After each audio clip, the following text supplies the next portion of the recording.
So I just got this newsletter from the United Nations here just a couple of days ago, the Goodwill and World Affairs newsletter.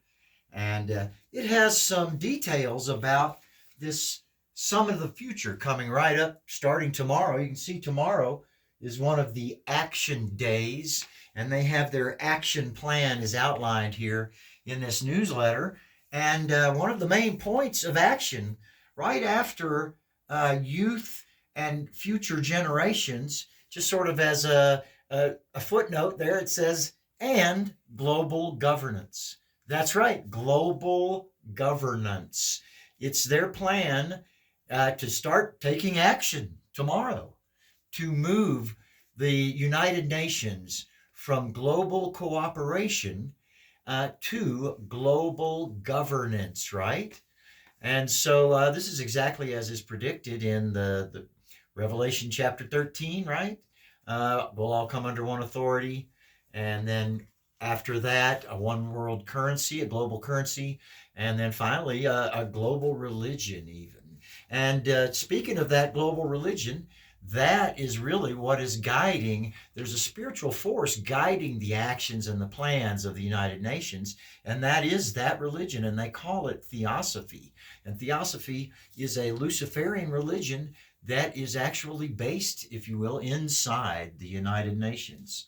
Now, I didn't just see this on the internet or something. I'm on their mailing list. You can see there's the Lucis Trust and the address there within the United Nations. You know, just to verify what I'm talking about here, I have one of their scriptures, if you will. These are the writings of Alice Bailey that were channeled from the Tibetan monk, who's an ascended master, right? And again, you can see all this. The address is always within the United Nations, the publishing and so forth. But I'm going to read you what it says here. Copyright 1972 by the Lucis Trust. The publication of this book is financed by the Tibetan Book Fund, which is established for the perpetuation of the teachings of the Tibetan and Alice Bailey. This fund is controlled by the Lucis Trust, a tax-exempt religious educational corporation. Okay, so the Lucis Trust, located inside the United Nations, is this Luciferian religion. The Lucis Trust was originally called Lucifer Publishing, and later on they became Lucis Publishing. Okay, you can see a big part of what they're aiming for really here is a form of world communism. That's kind of what's going on, what the United Nations is shooting for.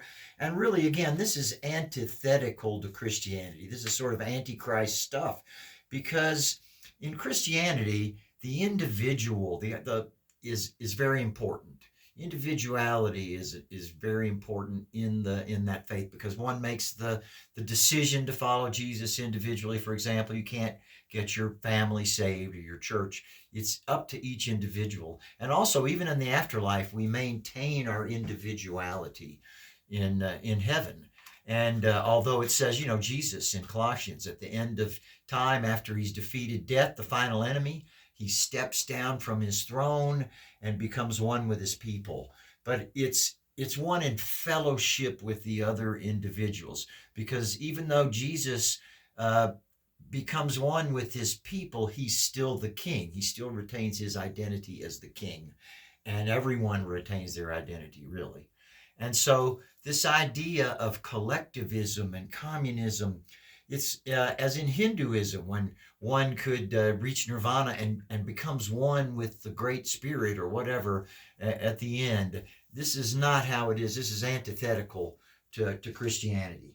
But anyway, you heard where it said they were going to approach the youth and future generations. And so this sort of education, indoctrination, if you will, is a big part of their plan.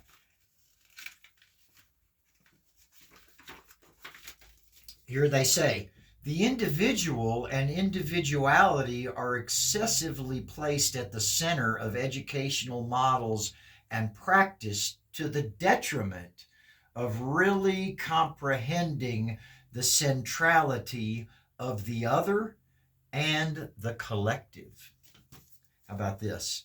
There's an urgent need for an education that prepares individuals to be part of the collective. There's an urgent need for an indoctrination. How about, finally, placing the self in a right and commensurate perspective and relation with other parts of the consciousness and the collective, while supporting a scientific application of meditation. Speaking of which, I have a whole nother video, an old video on this book and the Alice Bailey, the scientific meditation they're talking about. So I'll put the link in the description. So it's the collective consciousness and just collectiveness. You know, that was the Borg in Star Trek. That was not a good thing. The Borg collective. We don't want to be like that. You know what? These systems of theology, like theosophy, it's really a lot about self and the power of self. And you know, this kind of thinking has spread throughout, you know, many spiritual systems. Here you can see the World Goodwill, the guys that send out this newsletter. They're having a meditation project which uses the power of united subjective focus to support important initiatives in the world. And so that's the idea that through the power of thought, one can alter reality, one can influence things just by thinking about them. And of course, this is back to Genesis 3, you can become as a god. You know, again, the tree of knowledge and good and evil, and the eating of the fruit from that is a metaphor for buying into this idea that the ancient wisdom, some kind of ancient gnosis, this knowledge, is the key to ascending. Now, this ascended master from whom these are channeled by Alice Bailey, that's the Tibetan master. That's what a Christian would call a demon, right? All this stuff is the antithesis of Christianity, 100%. And so, again, this that metaphor is that through this knowledge, by buying into this idea that this ancient knowledge is the answer, is the trick that the devil pulled on Eve.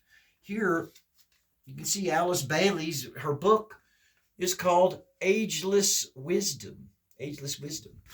And then when they referred to the youth, educating the youth, they used a quote and reference to this book, The Discipleship in the New Age. And so they're calling it discipleship. Their education is actually discipleship into this theosophical religion. So that's what's up with the United Nations. And Revelation is unfolding. Starting tomorrow, they will begin action toward forming the one world, the global government described in Revelation 13. And so there you have it. Now, skeptics, check back, when things start happening, like the global currency and then ultimately the global religion. I hope you'll remember that I said the Bible was saying this was going to happen, and give it another thought. In the meantime, catch you next time.